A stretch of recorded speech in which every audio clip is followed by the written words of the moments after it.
un momento de pie y que busquen en sus Biblias, por favor, en el libro de Mateo, el capítulo 5, los versículos del 14 al 16, y que por reverencia a la palabra del Señor permanezcamos de pie y sigamos con nuestra vista esta lectura que en la Biblia está titulada La luz del mundo. Sigamos con nuestra vista. Capítulo 5 es Mateo 5, del 14 al 16. Dice así la palabra de Dios: Vosotros sois la luz del mundo.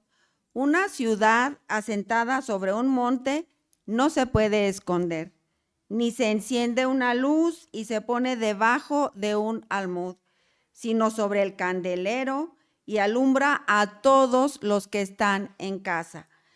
Así alumbre vuestra luz delante de los hombres, para que sean vuestras buenas obras y glorifiquen a vuestro Padre que está en los cielos.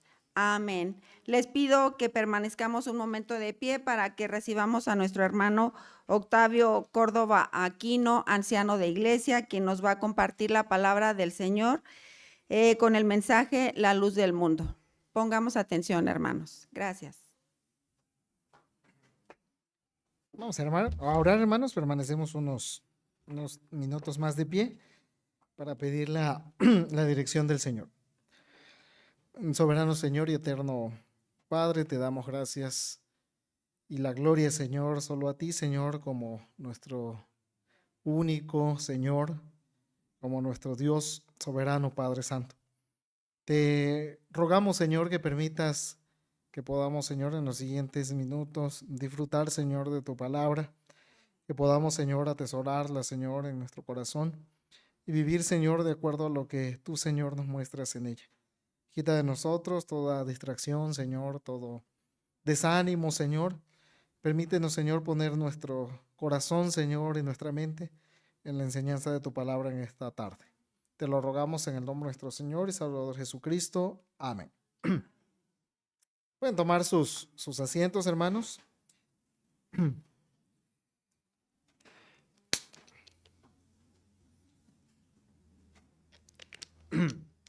Vamos a fijar nuestra atención en los 3 versículos que leímos hace algunos minutos. Mateo 5, versículos 14 al 16.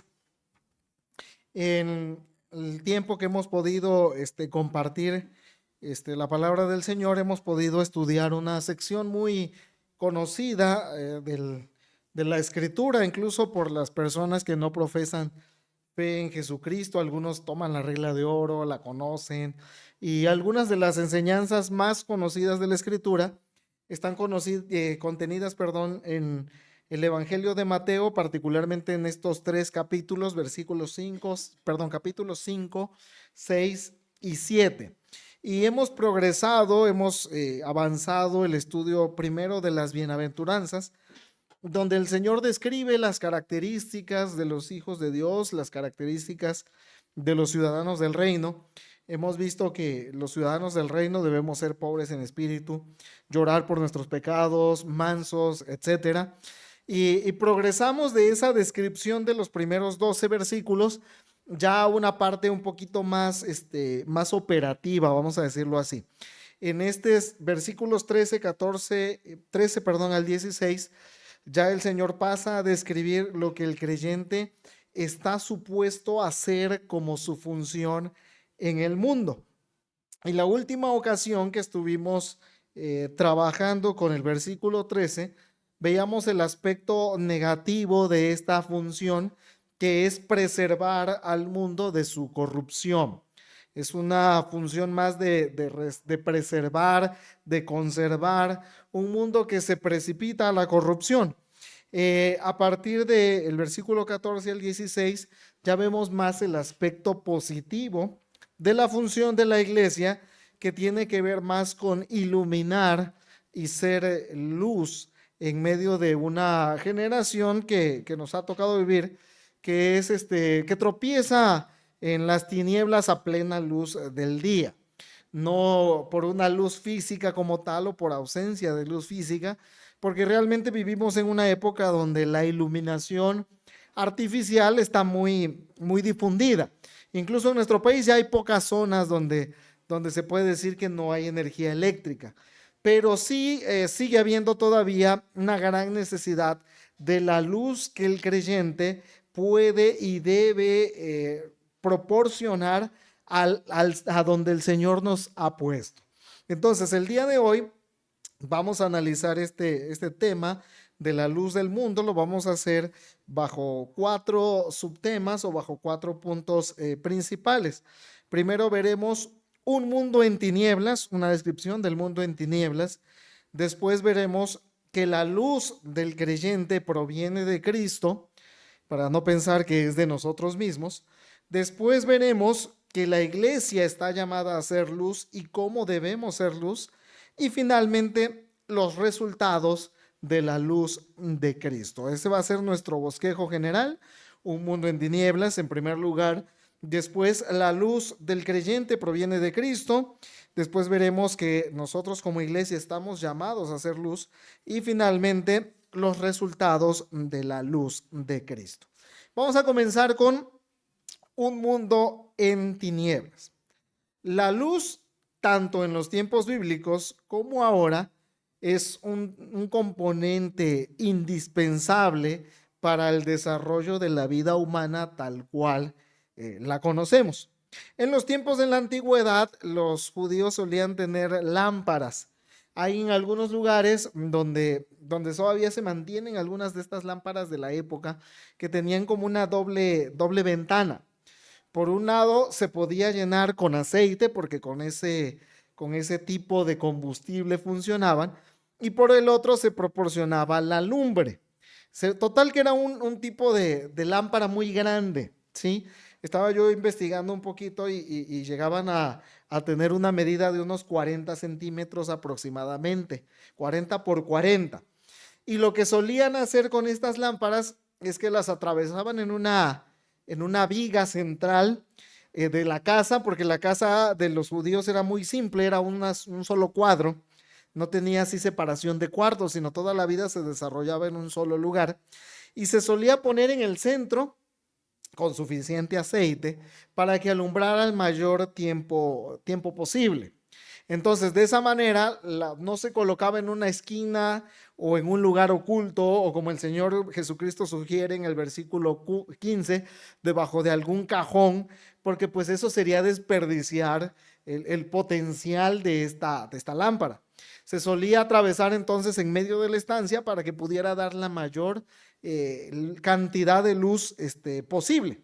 Esa era usualmente la manera que se usaba la luz, ¿no? Que no ha cambiado mucho a lo largo de los años. En nuestra época nosotros tenemos el uso de la luz que es de hecho muy parecido o igual.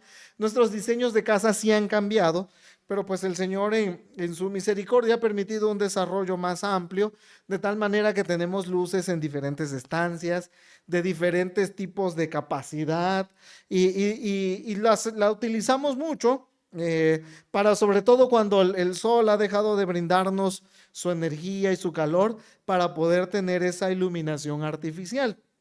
Algunos estudiantes, sobre todo, tienen la costumbre de mejor en la noche, ¿no? Ya que está todo tranquilo, ¿no? Y si no fuera por la luz, pues no podría hacerse nada parecido. Yo me levanto a veces temprano, 5 o 6 de la mañana, cuando hay espacio, y prendo la luz y a trabajar un rato, ¿no? Nos permite hacer muchas cosas. ¿Por qué? Porque la luz disipa las tinieblas, ¿sí? Y las tinieblas son algo que no nos permite realizar nuestra función, no nos permite ver bien, y por lo tanto, si nosotros estamos en tinieblas, andamos tropezando, ¿sí? Nos falta la guía, nos falta la orientación. En una ocasión, cuando andaba yo en una carretera un poco oscura, se me fundió un foco, nada más andaba yo con una luz muy tenue, y realmente es bastante peligroso porque andamos sin guía y podemos tropezar con cualquier cantidad de cosas, ¿sí? Gracias al Señor, en esa ocasión no me salí de la carretera ni nada parecido, pero sí tenía que andar a una velocidad muy baja, ¿sí? Para evitar algún accidente. Ahora bien, esta estas tinieblas físicas son una imagen de lo que es el mundo actualmente y realmente de lo que siempre ha sido el mundo sin Cristo. El apóstol Juan, en su primer capítulo del Evangelio, nos habla de que el mundo estaba en tinieblas y que la luz vino al mundo. Pero los hombres, dice, amaron más las tinieblas que la luz, cosa que es muy sorprendente y muy contradictoria en muchos sentidos. Pero hermanos, ese es realmente el estado en que nosotros podemos conocer el mundo sin Dios. Ellos están sin luz y tropiezan en plena luz del día porque no tienen esa orientación y esa guía que disipa las tinieblas, ¿sí? Ellos tropiezan con sus propias sabidurías, se entregan a sus propias pasiones, a sus propios deseos, buscando hallar sabiduría, comienzan a degradarse en pensamientos que terminan más bien en su propia destrucción.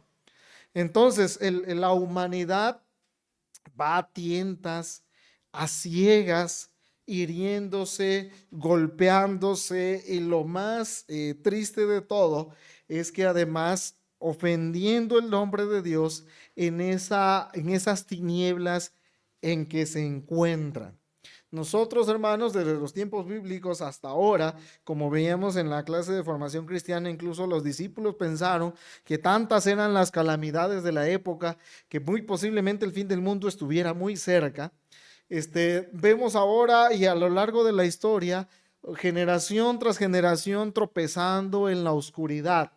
El Señor de repente levanta su iglesia con luz, pero en general el mundo no obedece los mandatos del Señor, no quiere obedecerlo y tropiezan y van dando tumbos hacia su propia destrucción, ¿sí?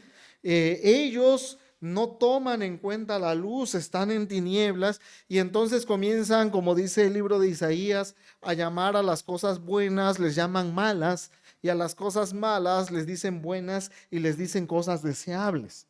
Y nuestra generación en particular sigue entregada en muchos sentidos a la penumbra y a la oscuridad y a las tinieblas y a los corazones entenebrecidos.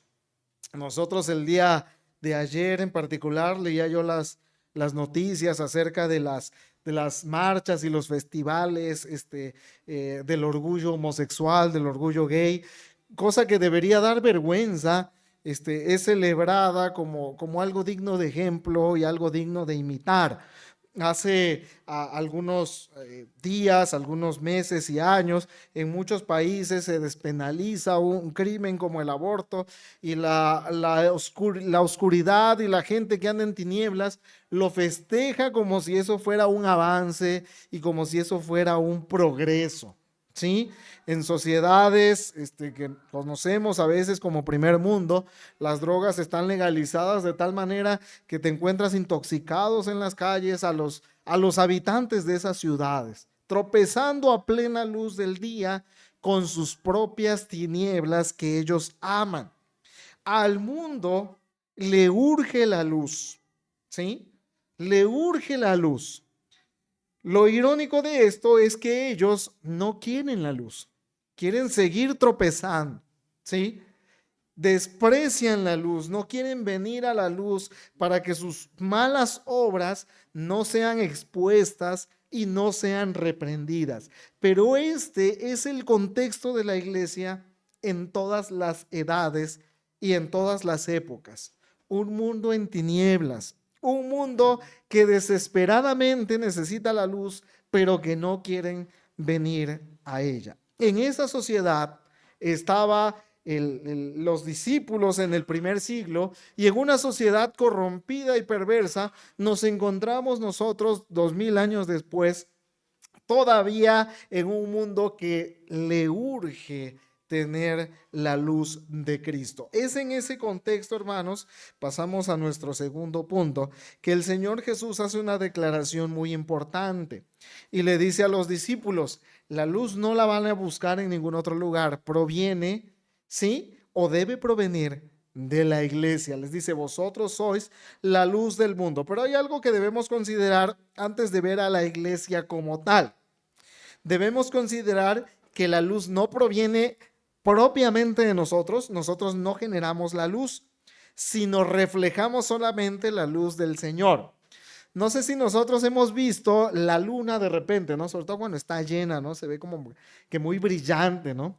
Y en las noches así de luna llena, incluso caminas en la oscuridad y se alcanza a ver algo, ¿no? No está completamente en oscuras, pese a que el sol no está.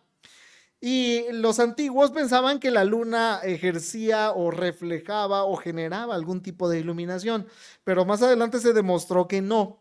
La luz lo único que hace, la luna, lo único que hace es reflejar la luz del sol. En ese sentido, nosotros, hermanos, somos como la luna. Nosotros solamente reflejamos a la luz que recibimos de Cristo. Jesús declara que Él es la luz. En Juan 8:12, el Señor Jesús dice, yo soy la luz del mundo. De hecho, hay un hermoso himno que nosotros tenemos en el himnario presbiteriano que dice, el mundo perdido en pecado se vio, pero Jesús es la luz del mundo. Él es la luz, hermanos, y nosotros resplandecemos como luminares en el mundo, dice Filipenses capítulo 2, versículo 15. Nosotros, hermanos, entonces solo somos un reflejo de la luz que hemos recibido para nosotros mismos, porque resulta que nosotros también andábamos en tinieblas, ¿sí? Y aquí la idea de los luminares es una idea muy interesante que el apóstol Pablo expresa, porque la luz nos juntamos y pues sí alumbramos mucho, pero también estamos dispersos, ¿sí? Es como, tú imagina a lo mejor que se va la energía eléctrica en la ciudad de Morelia y de repente pues encuentras que hay un foco prendido por acá y otro foco prendido por allá y en esos lugares hay luz. Esa es la idea básicamente.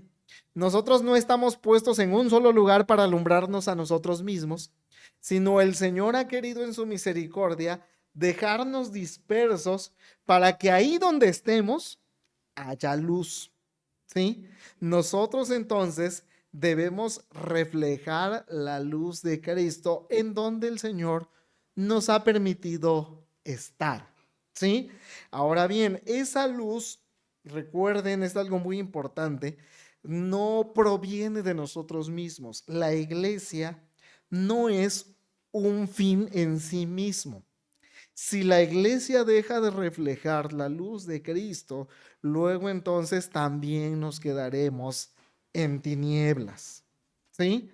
Y eso, hermanos, es una visión que el creyente no debe perder, ni la iglesia como tal. La iglesia nunca debe olvidar que es Cristo el que nos da sentido como una organización y como un cuerpo. ¿Por qué lo menciono esto, hermanos? Porque la iglesia en muchas edades, de hecho parte del motivo de la reforma fue que la iglesia se sentía ya autónoma y ya Cristo no está ahí, ¿sí? Y de hecho no es algo exclusivo de la iglesia romana en la época, sino incluso el Señor Jesucristo nos habla de la iglesia de la Odisea, donde la iglesia estaba muy bien, y todo estaba muy bien y a todo dar, pero Jesucristo estaba afuera tocando a la puerta y llamando, ¿sí? Y dice, si alguno de ustedes escucha mi voz y abre la puerta, yo voy a entrar a cenar con ustedes, ¿sí? Porque la iglesia es dada a eso, nosotros somos dados a eso, a tratar de pensarnos autosuficientes, que ya como organización ya lo logramos. Yo he estado a veces en algunos lugares donde la iglesia hace un culto de agradecimiento a Dios, pero la iglesia se adora a sí misma. Y dice la iglesia, pues nosotros logramos esto, hicimos esto, y miren nuestra galería, nuestros logros. Y yo imagino ahí al Señor a la puerta llamando a alguno de los miembros que reflexione que el que le da sentido a la iglesia ya no está presente. Hermanos, no nos debemos de llenar de orgullo, sino al contrario, hay una parábola que el Señor Jesucristo usa para aterrizarnos, la parábola del siervo inútil. Y eso se escucha a lo mejor un poco agresivo y un poco feo, ¿no? Pero hermanos, el Señor dice de esta parábola que el siervo inútil hizo lo que tenía que hacer. Y después, ya que hizo lo que tenía que hacer, solo exclama, pues solo siervos inútiles somos, porque hicimos lo único que nos habían encargado. ¿Sí? Es, hermanos, esa dependencia del Señor. Cuando, hermanos, usted piensa que es útil, el orgullo ya está llenando nuestro corazón y estamos dejando de reflejar la luz de Cristo para pensar que nosotros somos luz por nosotros mismos. ¿Sí? Entonces, hermanos, nunca olvidemos esto, hermanos. Si alguien te dice eres un siervo inútil, gloria al Señor porque Él es glorificado. ¿Sí? Nunca nos sintamos que somos los siervos útiles, necesarios. Este comentario lo he escuchado muchas veces en muchos lugares, así de que, si yo me fuera de la iglesia, se derrumba. Hermanos, no, el Señor sigue, aunque dejáramos los puros ladrillos, el Señor puede hacer para su gloria lo que le plazca. ¿Sí? Entonces no olvidemos esto, hermanos. Estamos en un mundo en tinieblas, sí, pero la luz que tenemos no es natural ni proviene de nosotros mismos. Proviene de la gracia y la misericordia del Señor. Vamos a pasar a nuestro tercer punto.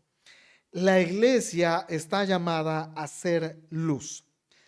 Y aquí, hermanos, es el centro realmente de este pasaje, de estos 3 versículos. El Señor le dice a los discípulos, ustedes son la luz del mundo. Y son como esa lámpara que describimos al inicio, y son como esa ciudad elevada que por mucho no la puedes esconder porque está a la vista de todos. Entonces, aquí la pregunta que surge de una manera natural es, ¿cómo podemos ser luz? ¿Cómo podemos ser luz? Entonces tenemos o vamos a tener aquí 3 puntos, perdón. 3 puntos, no, sí son 4, perdón, no conté el último. Son 4 puntos que son indicativos de que nosotros somos luz. Y hermanos, aquí es muy importante, hermanos, que usted trate de aplicar esto a usted mismo. Porque si bien es cierto, hemos descrito a la iglesia como luz, no quiero que pensemos que solamente cuando venimos aquí somos luz. Usted está llamado a ser luz en donde esté, a la hora que esté y con quien esté. ¿Sí? Si usted está con su compañero de trabajo, está llamado a ser luz. Si está con su familia, está llamado a ser luz. Si se va de vacaciones, está llamado a hacer luz. Yo conocí a algunos creyentes que decían, bueno, estoy de vacaciones, entonces ahí como que no aplica, ¿no? No, hermanos, usted donde esté, a la hora que esté y con quien se encuentre, está llamado a ser luz. Aunque no venga aquí, hermanos, por alguna razón, usted en donde esté, debe ser la luz. Y un primer punto que usted de manera personal debe considerar es que nosotros como creyentes somos luz cuando avergonzamos las prácticas pecaminosas de los impíos, ¿sí? Cuando avergonzamos las prácticas pecaminosas de los impíos. Hay una anécdota que contó una vez R.C. Sproul. De hecho, está escrita en uno de sus libros, un libro muy recomendable, por cierto, que se llama La Santidad de Dios. Total que R.C. Sproul en una ocasión cuenta una anécdota que fue Billy Graham, este famoso evangelista del siglo pasado, fue a jugar golf. Y fue con unas personas que pues acostumbraban a hacer esta actividad. Entonces Billy Graham ni les predicó ni nada, pero pues jugó golf con ellos. Y al término se pusieron a platicar los participantes de este partido. Y uno de ellos dijo, me choca que haya estado este hombre aquí. Y uno le dijo, pero pues si no dijo nada, nomás se dedicó a jugar. Y dice, no, pero es que uno siente, dice, cuando que ya no puedes ni decir una buena grosería porque está ahí la persona presente. ¿Sí? Y hermanos, aunque no lo parezca, cuando un creyente es luz, en esa oscuridad el impío se avergüenza de hacer lo que hace. ¿sí? Cuando un creyente que practica la verdadera santidad no tiene que ponerse a predicar abiertamente, pero un creyente que vive o se esfuerza por vivir en los mandatos del Señor, se nota pues, y el impío ya no se siente cómodo para poder pecar impunemente, se refrena, ¿sí? Y hermanos, eso es algo que nosotros estamos llamados a hacer, ¿sí? A incomodar y avergonzar las prácticas pecaminosas de los demás, ¿sí? Yo recuerdo también a una familia, uno de sus miembros se volvió creyente y pues la familia siempre había tenido un estilo de vida muy pecaminoso, particularmente para sus celebraciones, para sus bodas, 15 años y demás. Entonces, cuando llegaba el festejo, decían, bueno, pues es que ahí está fulanito, entonces ya no vamos a sacar pues las cajas de licor hasta que se vaya o algo parecido, ya la situación cambia, ¿sí? Hermanos, si nosotros en donde estamos, el impío no se incomoda, hermanos, algo estamos haciendo mal o nosotros mismos somos el impío, ¿sí? Porque el creyente trae esa luz que avergüenza las prácticas pecaminosas, ¿sí? Hermanos, cuando hay a lo mejor un evento, ¿por qué creen a veces que los famosos defensores de la ideología gay no se acercan a las iglesias o a veces las quieren quemar? Porque reprenden sus prácticas pecaminosas. Nosotros, hermanos, somos ese dique de contención, ¿sí? Entonces, hermanos, así es una primera manera en que nosotros debemos considerar que somos luz, ¿sí? Hay una pregunta muy relevante: ¿eres luz en donde estás? ¿O todos pecan delante de ti, tú nada más les aplaudes o peor aún participas de sus malas obras? ¿Sí? Es una pregunta muy personal para todos nosotros. Vamos al siguiente punto. ¿Cómo podemos ser luz? La siguiente respuesta: predicando el evangelio y mostrando el mensaje de salvación a un mundo en tinieblas. ¿Sí? ¿Qué mejor manera de ser luz que esta manera, hermanos? ¿Sí? La escritura le dice, el apóstol Pablo le dice a Timoteo en una de sus cartas: tú instruye a tiempo y fuera de tiempo. ¿Sí? Es decir, cuando haya una oportunidad formal, pero cuando no la haya también puedes hacerlo. ¿Sí? A veces no es necesario que sea un culto de evangelismo como tal. A veces estamos platicando con alguien y la plática naturalmente degenera en esa necesidad del hombre sin Cristo de ser evidenciado con la luz del evangelio. Hermanos, nosotros no podemos callar, ¿sí? Hay un mensaje que debe arder en nuestro cuerpo, como Jeremías le dice al Señor: tu palabra es como un fuego en mis huesos. Traté de sufrirlo, dice Jeremías, pero no pude. Me quise callar, pero me fue imposible. Hermanos, el creyente, su estado natural, pues, es traer la luz del evangelio a aquellos que no lo conocen. Hay un pasaje en Segunda de Reyes, un sitio de la ciudad de Samaria.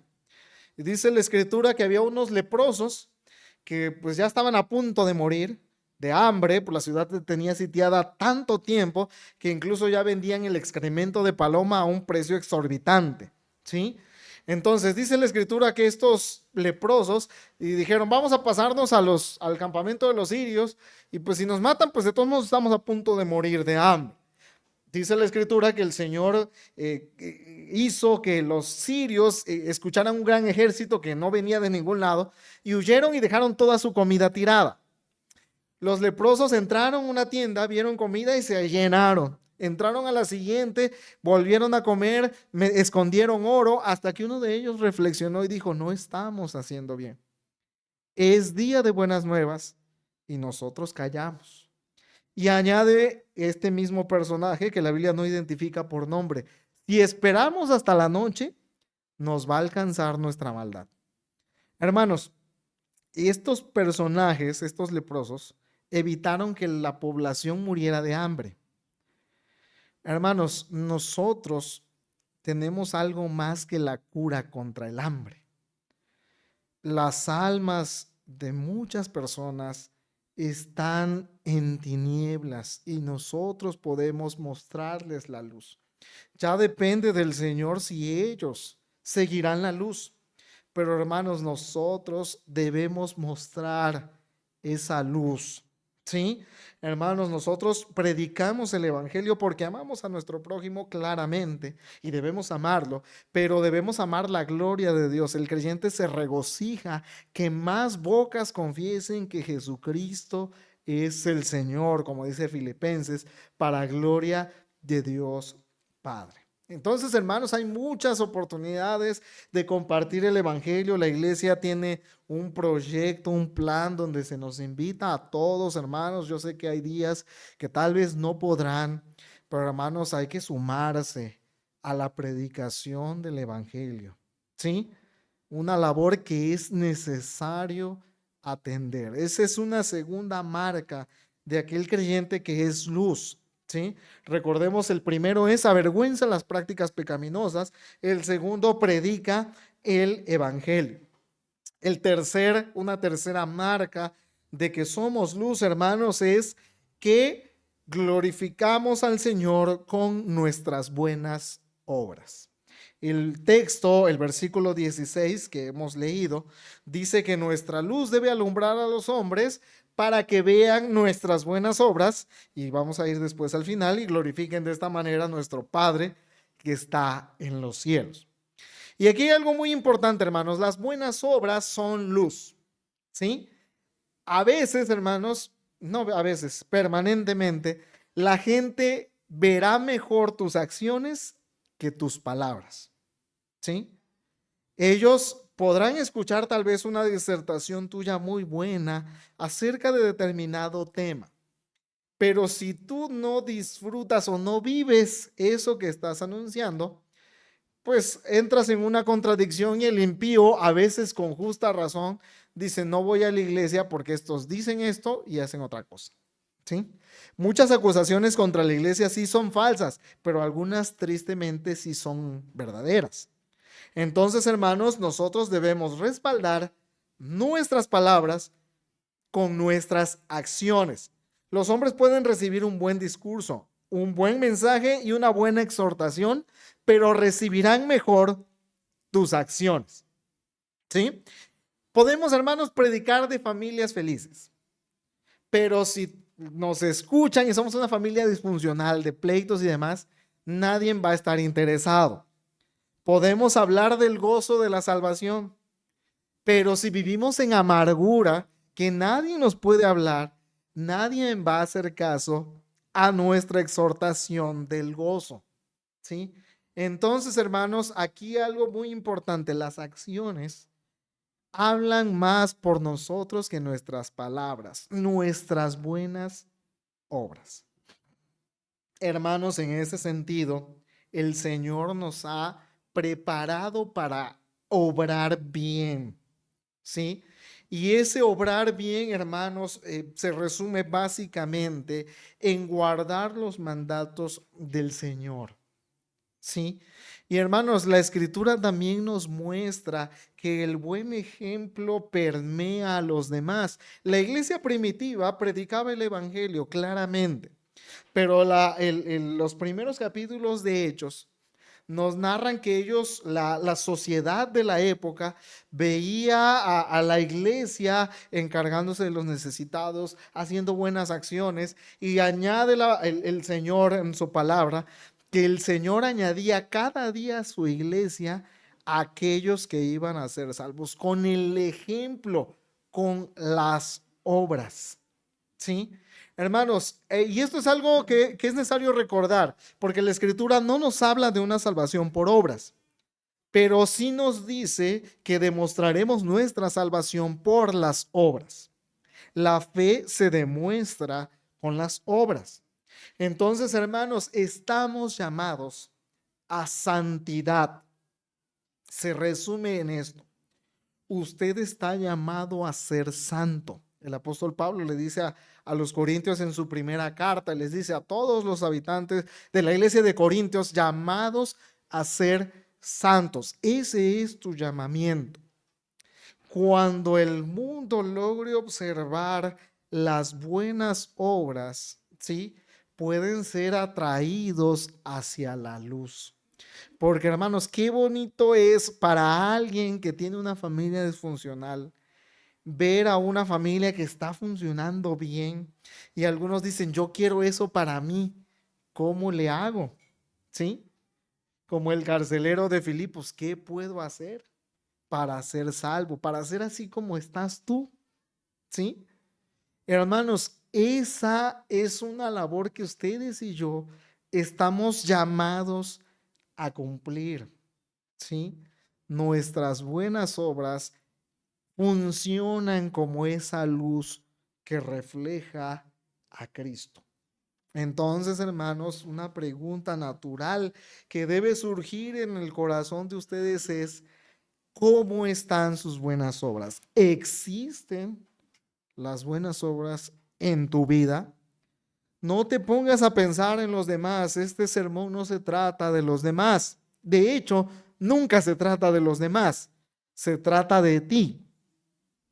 Porque en ocasiones, hermanos, nosotros pensamos, fulanito de tal no tiene. O fulanito de tal sí, qué bonito, ¿no? Pero, hermanos, fulanito verá la palabra del Señor en su vida y tomará acciones. Pero tú, ¿qué estás haciendo? No pienses, la iglesia no está haciendo esto, porque la iglesia eres tú. La luz eres tú, ¿sí? Entonces, esto es para ti. Tus buenas obras te deben denunciar como un hijo de Dios. 3 marcas entonces que hemos visto, nos falta una última. 3 marcas que hemos visto para el creyente como luz en el mundo. En primer lugar, avergonzamos las prácticas pecaminosas de los impíos. En segundo lugar, el creyente predica el evangelio. En tercer lugar, nuestras buenas obras. No es necesariamente en este orden prioritario. Realmente no le dimos una prioridad como tal. Son solo marcas, póngala usted en el orden que quiera. Vamos a una última señal de que somos luz. Y esta última es trayendo el consejo de Dios para cada aspecto de la vida. Trayendo el consejo de Dios para cada aspecto de la vida. La luz, hermanos, dice el Salmo 119, porque el mandamiento es lámpara y la enseñanza es luz, refiriéndose a los mandatos del Señor. A veces, hermanos, estamos en una situación donde se presenta un caso complicado, ¿sí? Y unos proponen una solución, otros proponen otra solución. Pero, hermanos, nosotros tenemos la más grande fuente de sabiduría, que son las Sagradas Escrituras. Nosotros debemos traer el consejo de Dios a esos casos con la sabiduría que Dios nos da. Y no abandonar la solución de algún problema a la sabiduría humana, ¿sí? Que por muy bien desarrollada que esté, siempre tendrá sus fallas. La Biblia, hermanos, entonces nos da pautas y principios en cómo hemos de vivir en todo aspecto de nuestras vidas. ¿Sí? Me refiero particularmente a temas que a lo mejor no son muy comunes que podamos platicarlos con alguien, pero a lo mejor te enteras de que una persona está en depresión o en ansiedad. ¿Y qué vas a decirle tú? A lo mejor dices, bueno, pues lo mandamos al psicólogo ya que lo compongan. O traerás la luz de la Escritura para poder iluminar su camino. ¿Sí? A lo mejor pensamos, como veíamos en la clase de formación cristiana, a lo mejor pensamos en la política, ¿no?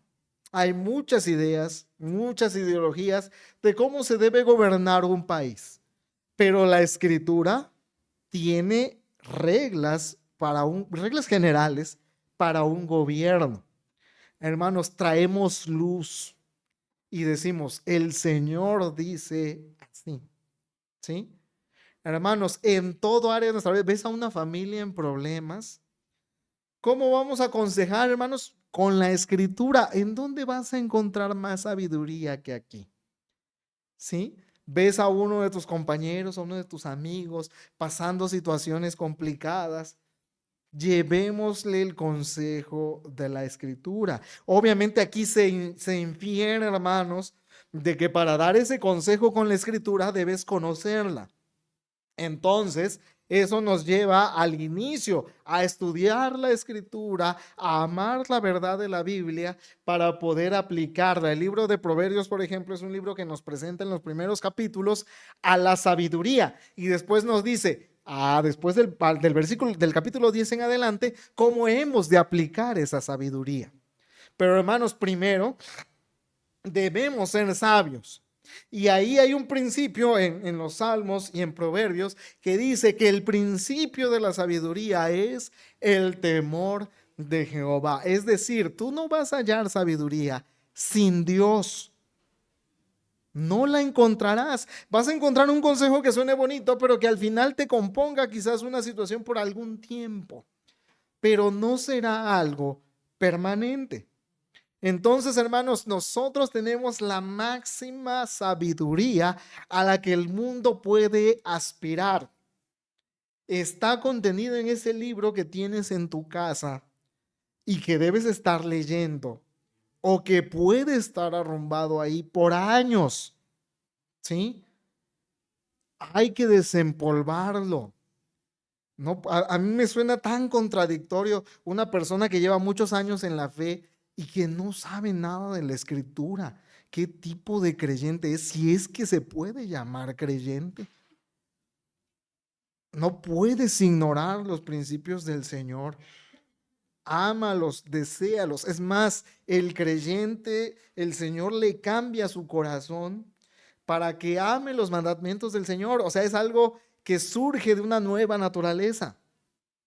Si tú no amas los mandatos del Señor, si dices, ay, otro mensaje, qué aburrido, y otra vez la clase, vamos a llegar al final, mejor ni vamos, algo está mal. Mire, lo quiero poner en estos términos, encienda su alarma, porque lo más seguro es que usted sea un impío. ¿Sí? Si usted no ama los mandatos del Señor y no los aplica, lo más seguro es que usted esté yendo camino al infierno, aunque venga a la iglesia. Con esas 4 marcas, hermanos, nosotros podemos analizar si estamos siendo luz, ¿sí? Si estamos siendo luz. Y la luz tiene sus resultados, hermanos. Nosotros estamos dispersos, no somos luz cuando nos juntamos. Nosotros no venimos aquí, nos encendemos y cuando termine el culto nos apagamos. No, usted a donde va debe seguir siendo luz y la luz trae resultados. ¿Por qué? Vamos a nuestro último punto mucho más breve. Porque las tinieblas se disipan con la luz. ¿Sí?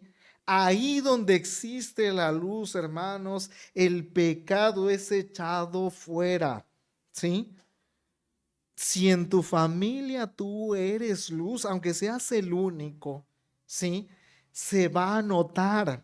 Incluso la promesa del Señor en el versículo 16 es que los impíos verán tus buenas obras y van a glorificar a nuestro Padre que está en los cielos.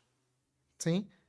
La luz tiene un efecto devastador sobre las tinieblas. No pueden resistirlas las tinieblas. Si nosotros somos luz, hermanos, las tinieblas van a ser disipadas. Es una promesa del Señor. Los impíos verán tus obras, verán tu predicación, y ellos van a glorificar a Dios, aunque tal vez no sean salvos. Cuando nosotros vemos al Señor Jesucristo terminando el Sermón del Monte, precisamente en el capítulo 7 que hemos mencionado hace algún tiempo, vemos que la gente se asombraba y daba gloria a Dios y se admiraba de su doctrina, porque les enseñaba con autoridad y no como los escribas. Y en otra ocasión Jesús echa fuera un demonio y dice que la escritura, que la gente glorificaba a Dios y decía, nunca habíamos visto tal cosa. ¿Sí? Entonces, hermanos, estamos llamados a hacer luz. Aquí la situación es la siguiente. No hay creyente que no sea luz. ¿Sí? O sea, en los hijos del Señor no hay focos apagados. ¿Sí? A lo mejor nuestra luz es tenue, pero debe existir. Y esta es ya nuestra conclusión, hermanos, ya es el final. Aunque sea una luz tenue, ¿estás reflejando del Señor Jesucristo? Hermanos, ¿estás disipando las tinieblas en donde el Señor te ha permitido estar? ¿Avergüenzas las prácticas pecaminosas? ¿Predicas el Evangelio? ¿Hace cuánto tiempo fue la última vez que le hablaste a alguien acerca de Cristo? ¿Muestras buenas obras? ¿Aconsejas conforme a la sabiduría de la Escritura? Hermanos, si la respuesta es afirmativa a esas cuestiones, sigamos esforzándonos, hermanos, y busquemos más de Cristo para que nuestra luz se amplíe más. Porque esa es una gran promesa del Señor. Al que más dones tiene, el Señor le va a dar más y tendrá más. ¿Sí? Pero al que no, el que lo esconde, como la parábola de los talentos, aún lo poquito que tiene le será quitado. Si tu respuesta es negativa, si eres un foco apagado, hermanos, ahí hay algo muy importante y no solamente es a veces tomar acciones, ahí debes revisar tu vida para ver si estás en la fe, porque posiblemente estás caminando al infierno, aunque vengas a la iglesia. Hermanos, el venir a la iglesia no nos hará luz. ¿Sí? La luz proviene de Cristo. Hermanos, estás llamado a hacer luz, estamos llamados a hacer luz. En donde estemos, no importa que parezcas insignificante, que no tengas tal vez los grandes talentos o tengas el don de la palabra, el Señor te llama a ser fiel como Él te ha creado, porque Él se ha complacido en hacerte como eres, tal vez con una personalidad tímida, tal vez de determinada forma. El Señor se glorifica en eso, hermanos, porque lo más extraordinario de todo, y con esto concluyo, que entre el vaso sea más humilde, mayor es la gloria que Dios se lleva. ¿Sí? A lo mejor tú piensas que yo no tengo ningún talento, es que usted no me conoce, yo no sé ni hablarle a otro. Hermanos, entre más sea nuestra incapacidad, mayor es nuestra dependencia de Dios y más gloria recibe Él. ¿Sí?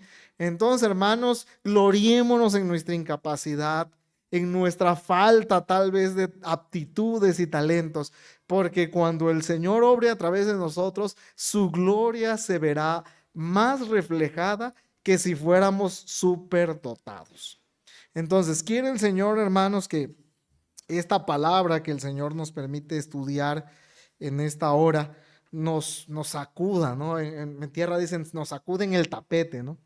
Nos mueva para ver si efectivamente, hermanos, estamos siendo luz en esta generación que se degrada y que tropieza en tinieblas. Estamos llamados, hermanos, a iluminar y que el Señor sea glorificado a través de esta luz que reflejamos de su nombre. El Señor nos bendiga, hermanos.